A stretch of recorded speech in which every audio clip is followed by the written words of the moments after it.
today for joining our legislative staff briefing. It's entitled Climate Restoration, Securing a Sustainable Future. The term climate restoration encapsulates a monumental goal, removing 1 trillion tons of CO2 from our atmosphere and revitalizing the Arctic by 2050. That goal may seem daunting, but it is essential for our survival, meaning the survival of humanity. Today, I'm joined by Peter Fikowski, founder of the Foundation for Climate Restoration, and Carol Douglas, award-winning journalist and co-author of Climate Restoration, the only future that will sustain the human race. Both Peter and Carol, along with Julia Dieter of the Foundation for Climate Restoration, work with my office very closely to pass Senate Resolution 34 here in the state of California to declare climate restoration a climate policy priority for our state, the state of California. After passing a first of its kind climate restoration emergency resolution when I was at the county of Santa Clara as a county supervisor, I was honored to speak about the importance of mobilizing our resources behind climate restoration at the first annual Global Climate Restoration Forum at the United Nations headquarters, as well as address the World Economic Forum. Climate restoration means bringing carbon dioxide levels in the atmosphere back to where they've historically been, again, for our survival. Since the industrial era began, we've seen a significant rise in CO2 in the atmosphere, which has triggered changes in our climate. And hopefully that's a baseline understanding at this point. In California, we felt the harsh impact of climate change with wildfires, storms, and droughts hitting us hard.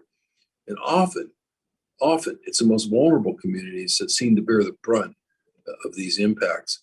Throughout our existence, humans have never experienced a long-term CO2 concentration in the atmosphere above 300 parts per million. But today, that level has shot up to 420 parts per million, a 40% increase from pre-industrial times. To get back to the safer level of 300 parts per million, we need to remove a massive 1 trillion tons of CO2 that's been lingering in the atmosphere. Interestingly, nature has already shown us how that's done. Over the past million years, it has naturally taken about 1 trillion tons of CO2 10 times, using processes like ocean photosynthesis and creating limestone. We now develop ways to mimic these kinds of processes with the help of innovation, science, technology. Our priorities in dealing with climate change have to include more than just aiming for net zero and net negative emissions. Climate restoration needs to be front and center in the climate policy efforts that we entertain. It's the only way we can truly create a safer and more stable climate for ourselves and future generations.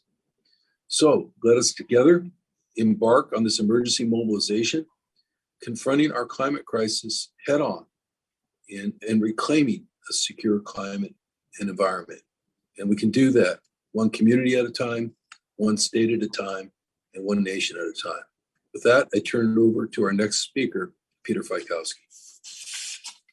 Thank you, David. Thank you so much for setting this up, for your innovative work to get this going with us over about 4 years now. So, and everyone, thank you for listening and for your interest in climate restoration for our future generations, for our children. As Dave said, I should say, Senator Cortese said. Dave is good. Thanks. Climate restoration is defined as getting CO2 back to historically safe levels. Theory is good, but we, as parents and potential grandparents, want to be sure that our grandkids have a safe climate. And the premise of it is quite different than for our standard climate work. Climate work has been to stabilize the climate and to reduce human impact. At this point, human impact has made is bringing our planet to being unlivable for our species, for humanity as we know it. We want to bring it back. And so the work that the resolution initiated is to change the paradigm, say to change our goal, and that's why we had the resolution, and we're going to need everyone's support in bringing that up to Congress, to the administration, and to the United Nations. And to look at what is it, if we commit to restoring the climate for our children, what does that entail? And as Dave said, nature has shown us how to do it. And I'll show you a slide here. And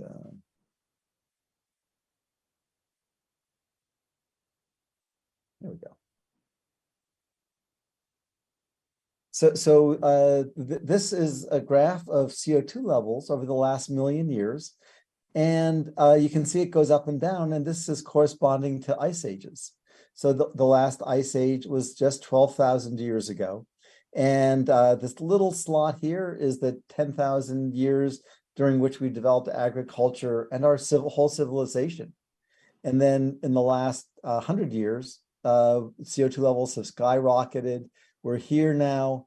The goal that was established in 1990 says to stabilize it somewhere around here, which, as you can see, is when they made the goal of stabilizing, we were down in this area, and that wasn't too bad. It's no longer acceptable. We need to change our thinking. The good news in this graph is that the distance that nature removes CO2 from warm periods down to ice ages and back, that's how much CO2 we need to get out. Nature has done it, we can do it. And that's the main point. And we know how nature did it. As Dave said, it's a photosynthesis in the ocean. And we've also seen in the past that nature has done it very quickly, such as after the Mount Pinatubo volcano. And I won't show you the technical data for that. It turns out that after the volcano, CO2 stabilized. Actually, I am going to show you a version of that slide because it's very informative. And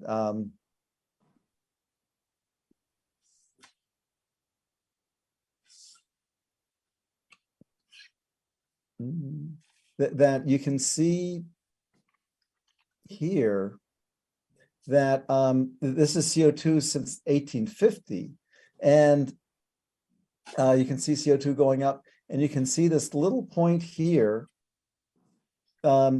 where it's stabilized. And this is Mount Pinatubo. There's 20 billion tons of CO2 that were sequestered by nature from the iron in the volcano. The point is, nature has shown us how to get all the CO2 out and how to do it as fast as we need to. So this isn't a hope and a prayer. This is actually doing something that needs to be done. And it's important to one of the key points here is that we have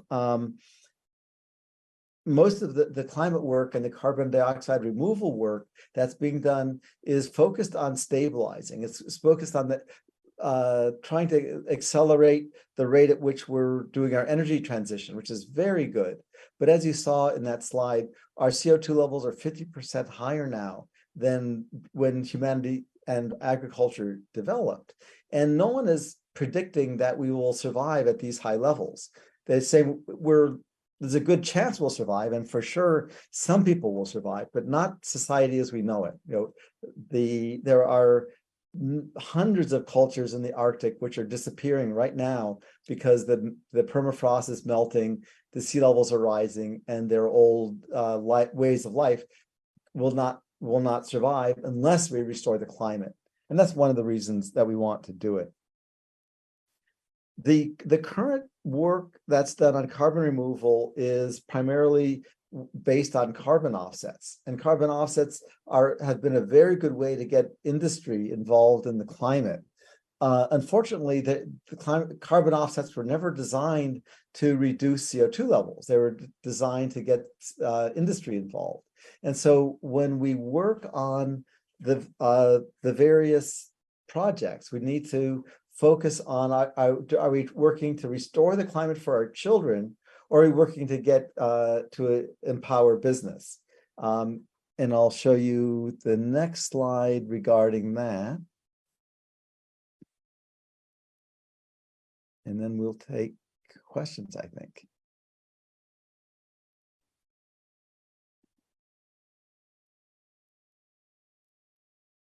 So this fairly busy table looks at 6 different types of carbon dioxide removal.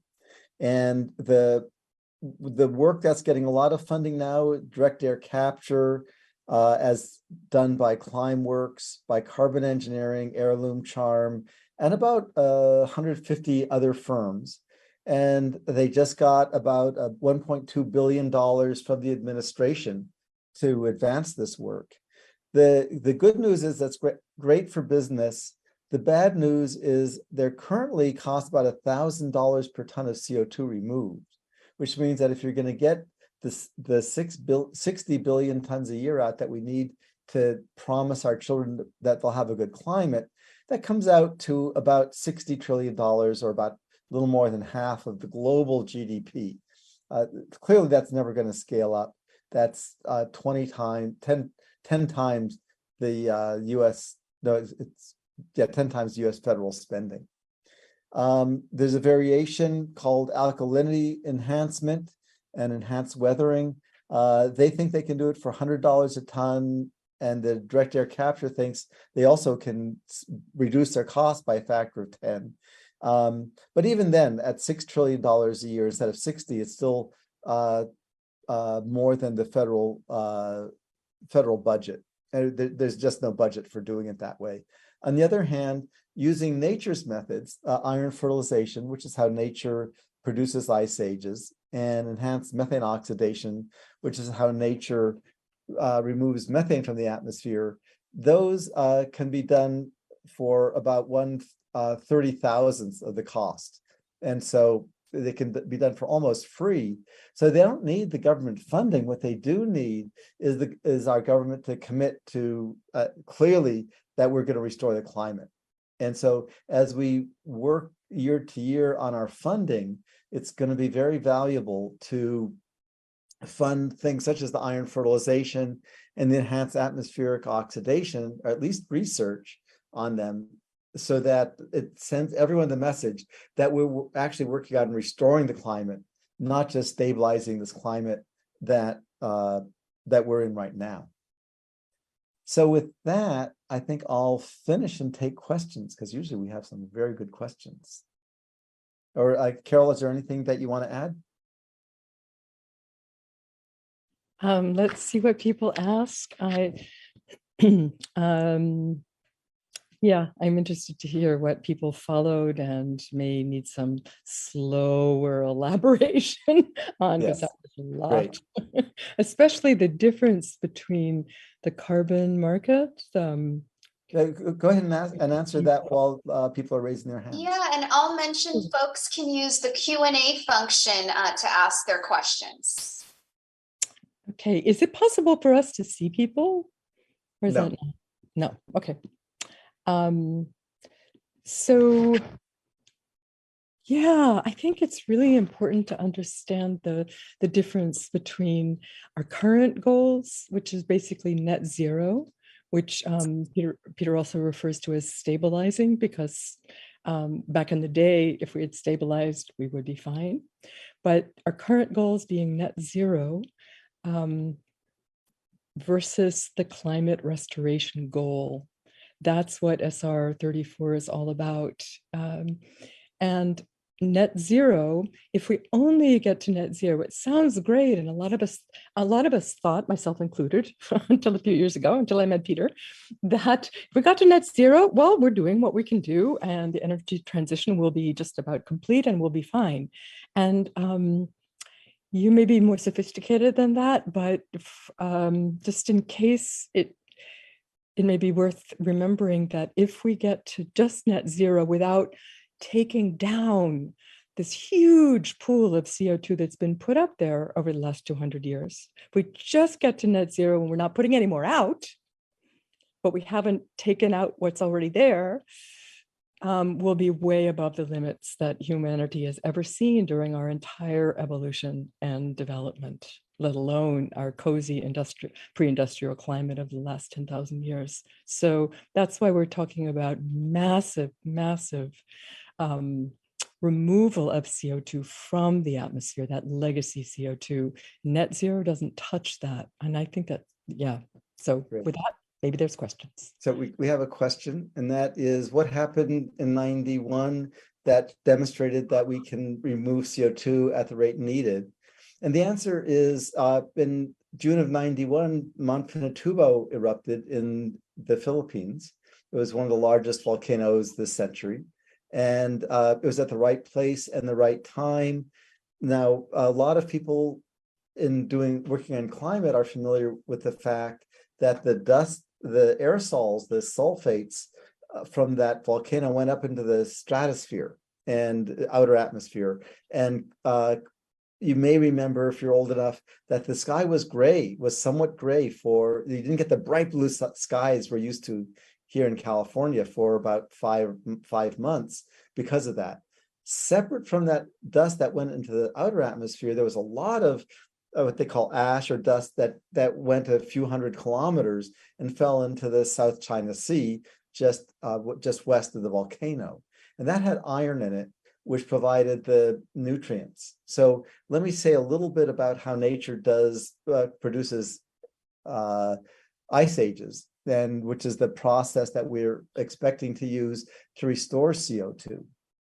So before ice ages, nature uses photosynthesis to pull the CO2 out of the air, much as we picture with trees.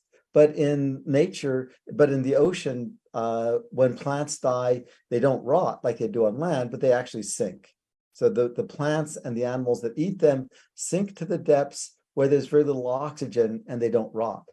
And that means that the CO2 is pulled out until the currents change and there's oxygen available, and then the temperature goes back up again. The CO2 goes out. In 91, Mount Pinatubo, and I'll show you the graph here. So this is CO2 levels going up from 1980 to 1991. You can see it's a fairly lumpy curve because of the El Nino phenomenon. A little bit more CO2 comes out during El Nino and less in La Nina, but it was very steady, 1.6 parts per million every year. The same rate, a little higher, 1.7, because the population had increased the following decade. But you can see this gap, which is 2.3 parts per million, 20 billion tons of CO2 were removed by the phytoplankton, by the algae in the South China Sea. And they never came back, even when you extend this.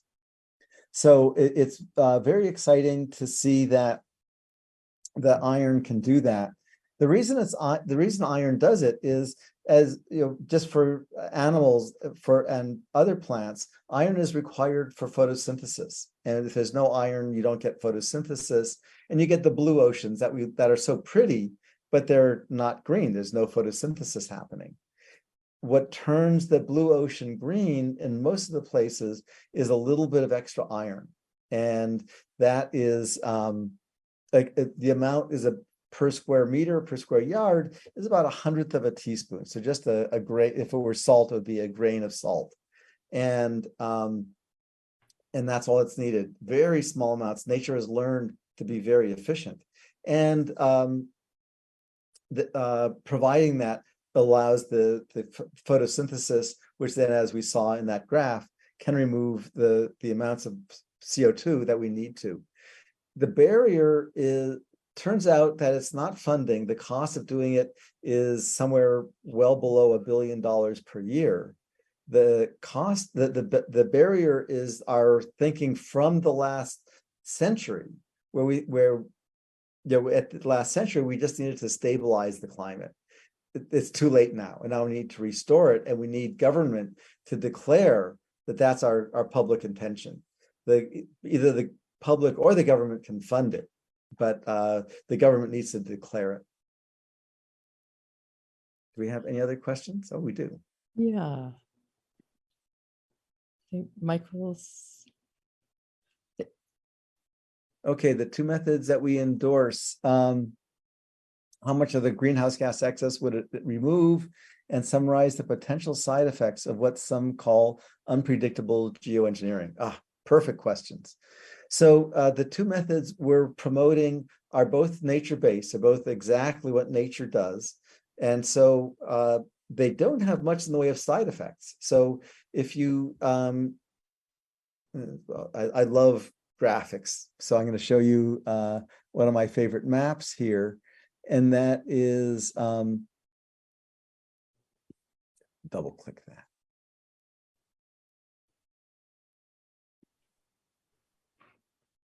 that. This map shows iron in the ocean. So purple is almost no iron in the ocean. So this is very blue ocean. And then the green indicates there's more iron, which is allowing more algae, more phytoplankton to grow. And you can see that the dust blowing off the Sahara creates a green region, where that dust blows across to the Caribbean. And you also get a similar one off the Galapagos Islands, where the volcanoes there provide more iron. But the point is that nature is doing this already. And so doing the same thing at just the right times in the right places is not expected to be a problem. And there have been 13 tests already. And there's been no record from those or the natural iron fertilization of any bad side effects.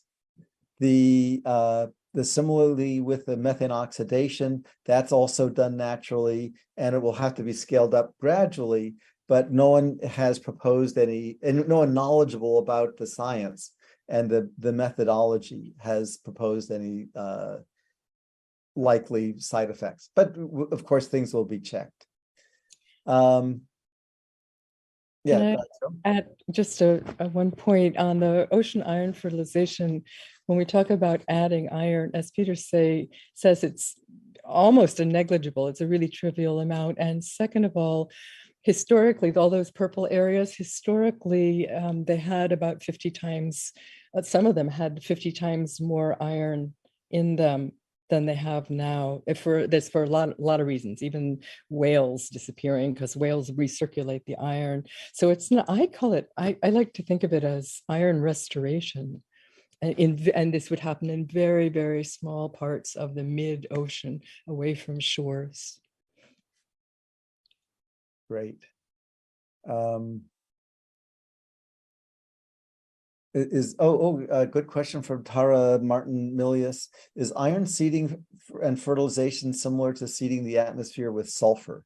And the answer is no. That's a really good question. As I said, in 1991, when Pinatubo erupted, there were sulfates in the outer atmosphere, and it did cool the planet by 0.5 degree. It was significantly cooler.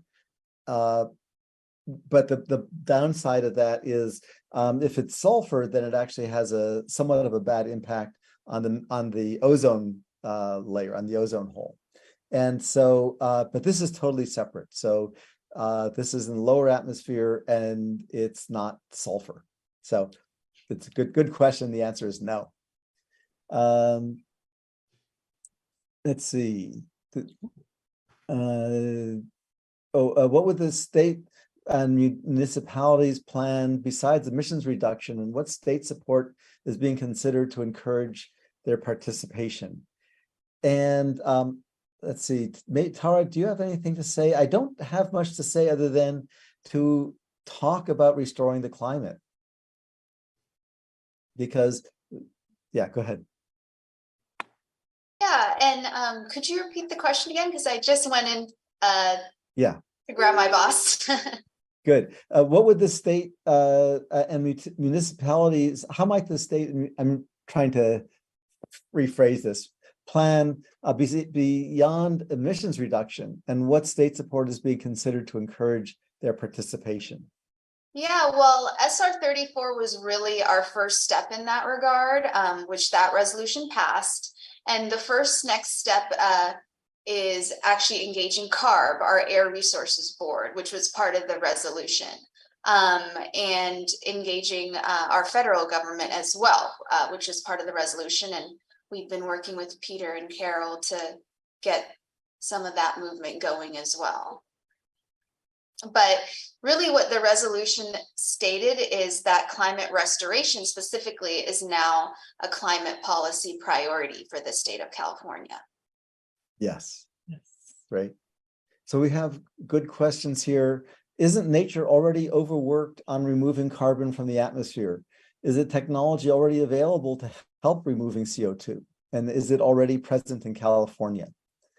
So, nature isn't designed to maintain CO2 levels. It does what it does. It tends to be fairly stable, but our planet goes through ice ages. So we know that it's not a very stable system. And so using the iron fertilization, we can actually essentially create a thermostat for CO2 to maintain the stable level that we've had for 10,000 years. Now, over time, we may want to allow more variations. That's way beyond what this generation needs to worry about. We just need to make sure that we're stable long enough that that our grandchildren and great-grandchildren survive. Is the technology available? Yes. The iron fertilization, there is no evidence that it won't work. There are theories that it won't work, but theories change. If you remember, last month, our universe got doubled in age, right? Because the theories regarding cosmology changed and it doubled the age of the universe. So theories change very rapidly. The data is what we're basing this on. Let's see. Jim Wilson asked for a congressional resolution, climate restoration resolution. Do you have a list of endorsers? We are putting together one on my website, peterfikowski.com. And then there's a tab for the resolution to endorse the resolution. So please put your name in there, and we'll be forwarding that information to members of Congress who might be interested. If you happen to be connected to anyone, Ro Khanna, Anna Eshoo, Lofgren. I have someone connecting me with Jimmy Panetta. So, any of these, the personal connection is what's needed. Plus signing your name and any organization you're part of. For example, when the Sierra Club says that they endorse the idea of giving our children a climate that humans have actually survived, that makes it much easier for a member of Congress to endorse it. But they need to hear from the environmental organization. So if you're part of one, please sign up on the website, peterfikowski.com, and tell us, and we'll support you. Carol?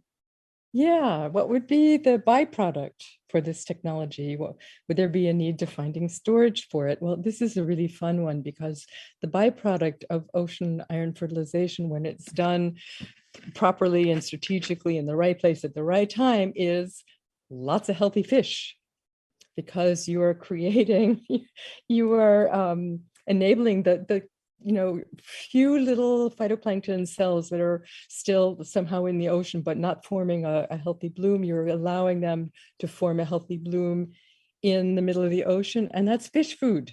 It's the base of the marine food chain. So you get fish, dolphins, seabirds, whales, and everything else. That's the byproduct. So you don't have to dispose of it, but you may be able to sell it.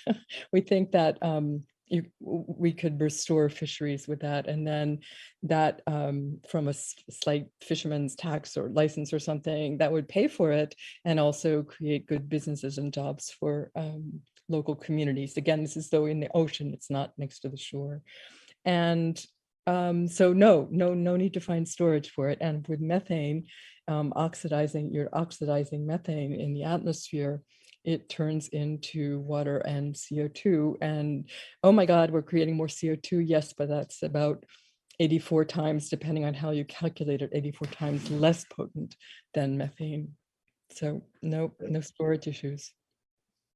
Okay, Bruce Preville asks, after doing limited proving tests, could transatlantic flights and shipping traffic be used to add iron elements to the oceans?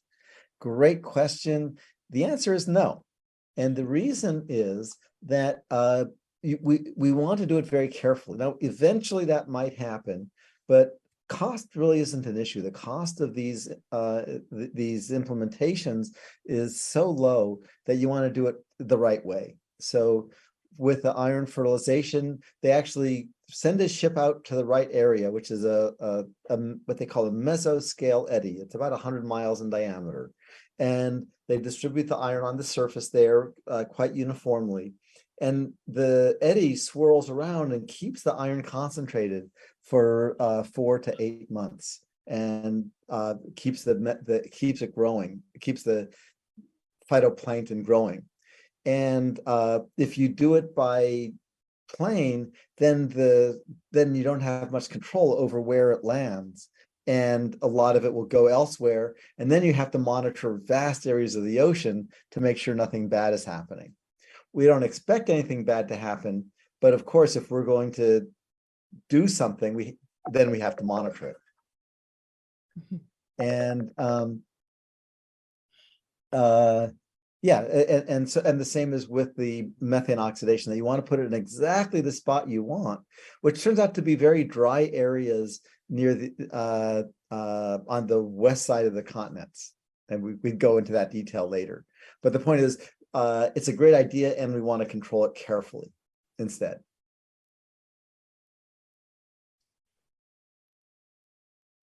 What are the chances? What are the chances that it will work so well that we stop there and don't eliminate burning of fossil fuels? Well, that would be silly. It's not. This is not an excuse to stop the energy transition by any means. They're both really important. Somewhere between 7 and 10 million people a year die from burning fossil fuels. And everybody in California is well aware of the other consequences of fossil fuels. No, this is not an excuse. Interestingly enough, though, the idea of pulling down CO2 with these natural processes was used early on to attack them as geoengineering. You're messing with the climate and you'll let the fossil fuel companies off the hook. Nobody that I know working in the field has any intention of helping the fossil fuel industry continue. And the other, but Peter can explain really well how the offset market, the darling of the IRA and lots of CDR companies, is the offset market. And that does help perpetuate fossil fuels, right, Peter? Yeah, so it's a bit embarrassing because the offset market was designed with the good intention of engaging the commercial sector, the private sector in climate work, because normally companies are concerned for making profit. And so the carbon offset market was created as a way to engage them in the climate by saying, it will allow you to delay your energy transition work a little bit by putting money into people who are doing positive climate work. And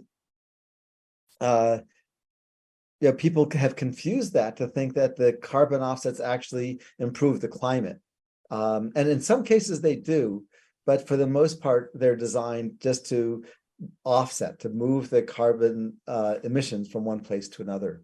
And so it's important when if you're starting a company, for example, to do carbon removal, if you're fine with that, of just moving the emissions from one place to another, then the carbon removal is great.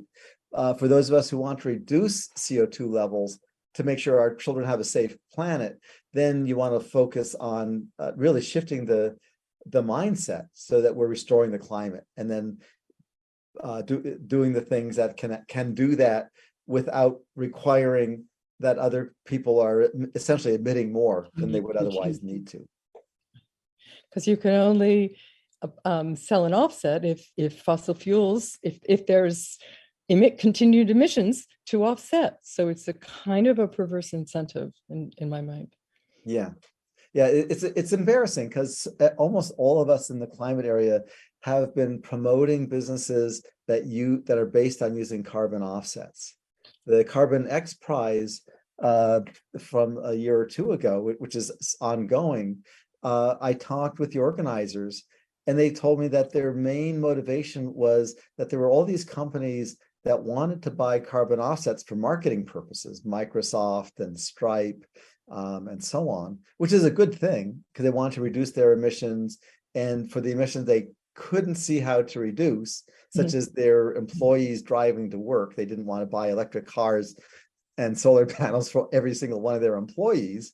So they said, okay, we'll buy carbon offsets. And the purpose of the Carbon X Prize was to create businesses that were creating carbon offsets, without realizing that was actually making the climate problem worse, because it was giving businesses an excuse to not reduce a mechanism to slow their reduction of emissions.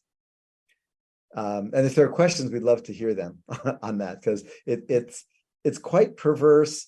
No one had bad intentions. I've known a lot of the people involved in the original regulations, and everyone's intentions have been good all along. Things have changed.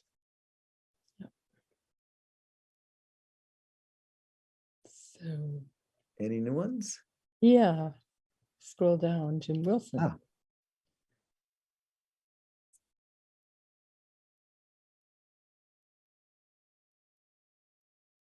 Let's see.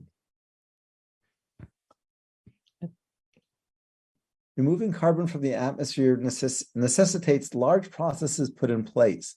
What can one individual do to get involved? And the answer is endorse the climate restoration resolution. I spoke this morning to the White House representative from their Office for Science and Technology Policy, and he had no idea that people wanted to restore the climate.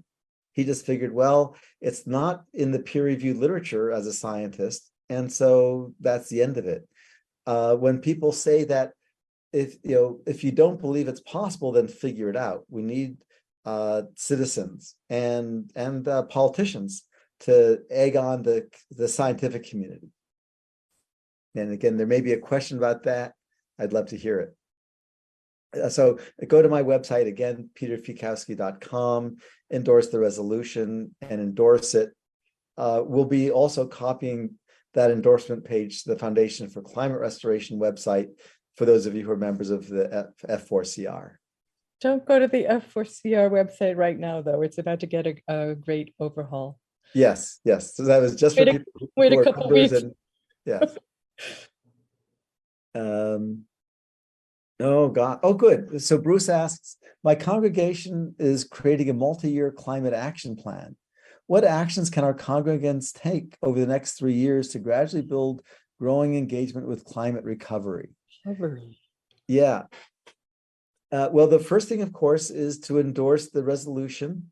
And the main issue here is it's sort of a brain science thing. I'm a scientist. I love brain science.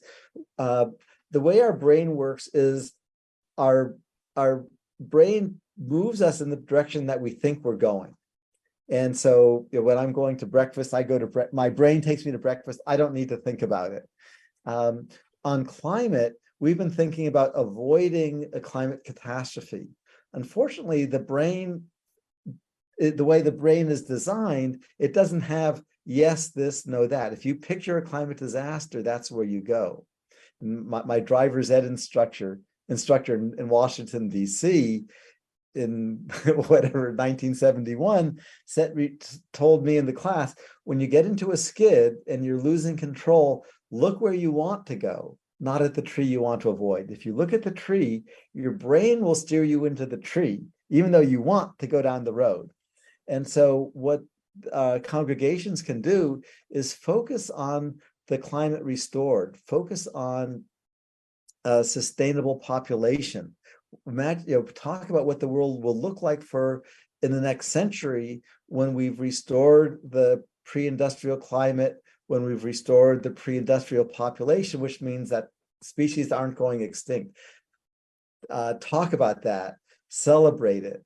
And when people say, oh my gosh, we're going to hell in a handbasket, let it go and talk about where we are going? Wonderful question.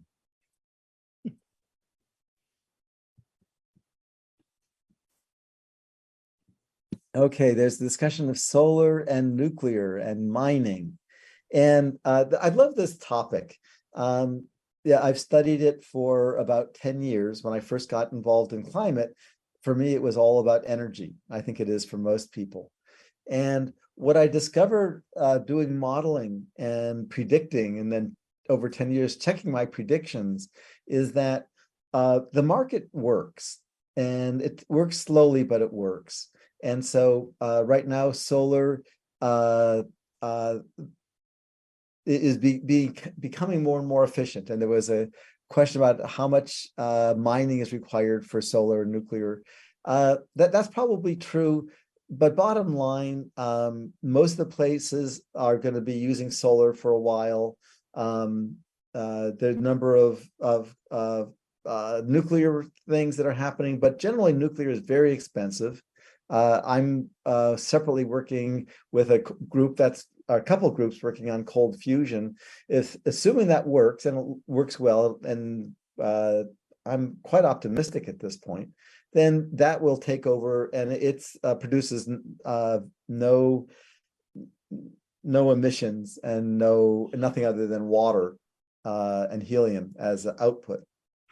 My point is that things are going to work well, and the debate is worth having, but nuclear is going to be, or fusion or something will be useful in certain places. It's already used in certain chips, and it's been done safely, but it's so expensive, it's not going to grow hugely. And so we don't need to debate it unless you really enjoy debating it.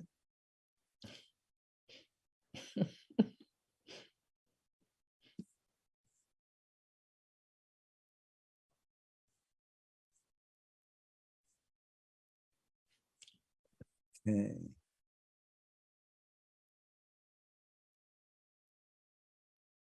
I think that may have been our last question.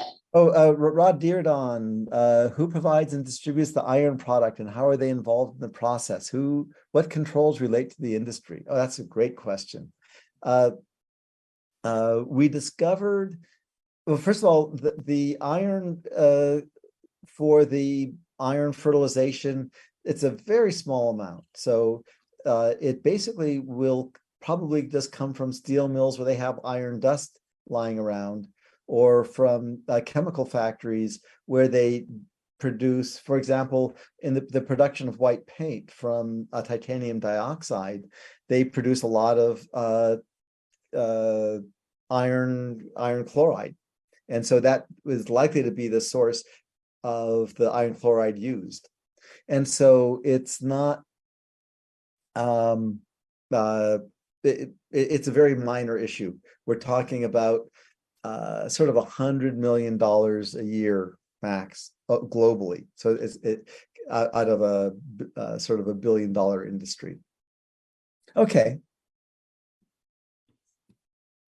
Carol, anything else you can see? There's a question I wish I could answer, but I'm not really up on this, but it's worth bringing up, and that is the restoring the old kelp forests. That's not, yeah, kelp is super important for lots of reasons, the ecosystem and for the climate. And I was just looking up, there's quite a number of initiatives in California that are working on that, and as well as around the world. In terms of legislative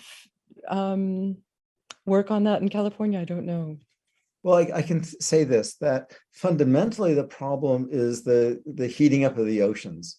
Kelp requires cool water, and the oceans are warming up, and the circulation is changing again because of the temperature. So the fundamental thing to do with the kelp is to restore the CO2, which is what this whole thing is about. Incrementally, there are things that can be done having to do with various other fish and so on. And upwelling, right? Well, it's complicated. So there are incremental things you can do. Fundamentally, work with us to get the vision of the climate restored. If you talk about the climate restored, people will visualize it and then the actions will get taken. The amount of money required is so low that there are a lot of ultra wealthy people who would put the money in, but they don't want, no one wants to be the first. And again, that's the value of the resolution, is allows us to be first, saying we're committed to restoring the climate. And then that allows the ultra wealthy to come and put in the $100 million in various places as needed. Okay, Tara, anything else for you? That's it. I would just say to folks on the call, we're going to be sending out a recording of this event and also a one-pager. It's actually 2 pages about that Peter and Carol put together that we welcome you to share with people that want to learn about climate restoration, and certainly keep engaging with our office because there's more to come after the success of SR 34. Great. Thanks everyone for coming. And don't hesitate to contact Peter or myself. We both have websites. And soon the Foundation for Climate Restoration will have a great website, and that should be a wonderful resource and a place you can join to work in concert with other people on these things. Great. Okay, well, thank you very much.